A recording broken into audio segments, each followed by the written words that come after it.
Welcome to The Explainer.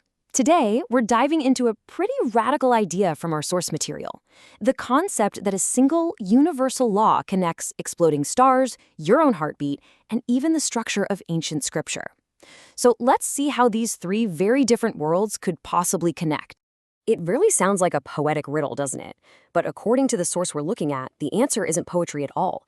It's a hidden law, one that supposedly weaves together physics, biology, and information through a universal pattern of collapse and rebirth that happens at every single level of reality. So we're gonna start big, like really big, the entire universe. But this isn't the night sky you're used to seeing. Nope. We're looking at it through a special lens, one that only sees the most high-energy, most violent events out there. Take a look at this. This image from NASA is our first major clue. It's a map of the whole sky, but what you're seeing isn't starlight, it's gamma rays. You can almost think of it as the universe's scream, the light that gets blasted out from the most cataclysmic events imaginable. Okay, so what are we actually seeing here? The source material asks us to pay close attention to the structure. You've got this brilliant, chaotic plane of light slicing right through the middle. That's our own Milky Way galaxy, just a huge storm of matter and energy. But then look at everything around it. It's dark, it's quiet. And that sharp boundary between the two, that's our first big hint. And this is where the framework starts to get really interesting. The source material proposes that this cosmic division we're seeing isn't just a random physical thing. It's an echo of a principle described in the Quran, this idea of a barrier, a barzakh, that separates two distinct realities that can meet but can't mix or cross over. This brings us to the core theory here, the Dual-caustic law. Now, I know it's a fancy name, but the idea behind it is actually pretty simple and really powerful. Think about a magnifying glass focusing sunlight into one single intense point. This law suggests that when any system collapses under extreme pressure, it doesn't just get wiped out. Instead, all of its information and energy get refocused into a new, more potent form. Just imagine the insane gravity of a black hole. It's pulling everything, stars, gas, dust, inward, crushing it all down to a single point of maximum density. That right there, that's the collapse. It's the ultimate stress test for reality itself. And here is the other side of that coin. From that single point of collapse, the system doesn't just stay crushed. No way. It rebounds, blasting all that condensed energy back out into the universe in its most powerful form, gamma rays. So you see the cycle. Matter goes in, pure energy comes out. Collapse, then refocus. So this incredible cosmic engine is out there in the universe. But what if that same engine is actually closer than we think? A lot closer. Let's zoom in from the vastness of space to something much more personal, something inside every one of us. Okay, next up, the heart's twisted engine.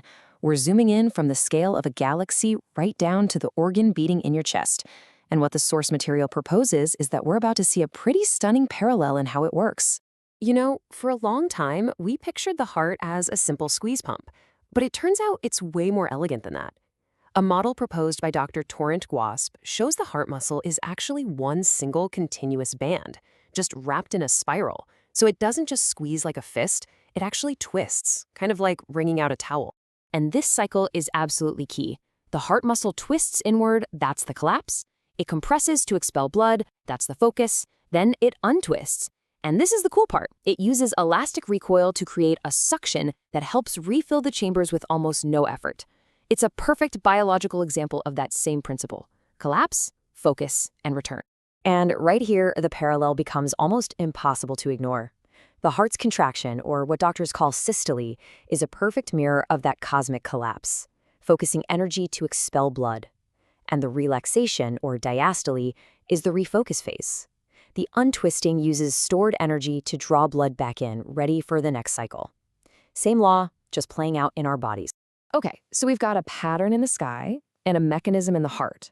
Now for the third world, the book's source code. The source material isn't saying the Quran is a science textbook, not at all. Instead, it suggests that it offers a framework of meaning that just might tie these other two worlds together.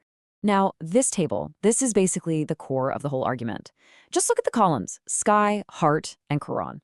The idea is they all follow the same three-part cycle. First, you have the information layer, the potential energy in the cosmos, the electrical signal in the heart, the stored command in a text. Then there's embodiment, where that information is put into action, the dense structure of the Milky Way, the contracting muscle. And crucially, each one has a reset phase that lets the whole cycle start over again, that moment of relaxation, silence, and refill. This idea of a cosmic cycle is echoed in this Quranic verse, which talks about creation itself as a process of folding and unfolding.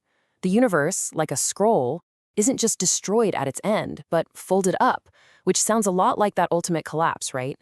And then it's unfolded anew, repeating the pattern of creation all over again. All right, let's bring it all home. We've journeyed through the cosmos, into the human body, and through the pages of Scripture. Now it's time to synthesize these three worlds and see what the complete picture looks like. First, the sky. That incredible NASA map isn't just a picture.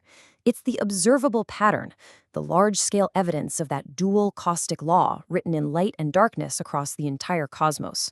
Then we have the heart. Its elegant twist and untwist isn't just a simple pump. It's the living biological mechanism of that exact same law, a constant life-sustaining cycle of collapse and refocus. And finally, the book.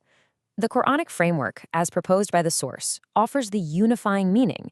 It's not the science, but it's a potential metaphysical blueprint for why this universal pattern of life, death, and return might exist in the first place.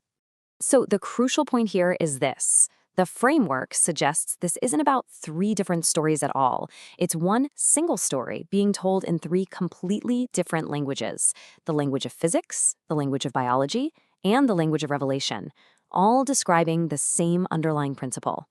The goal of this explainer wasn't to prove this framework is true, but to really illuminate this proposed pattern connecting worlds we always thought were separate.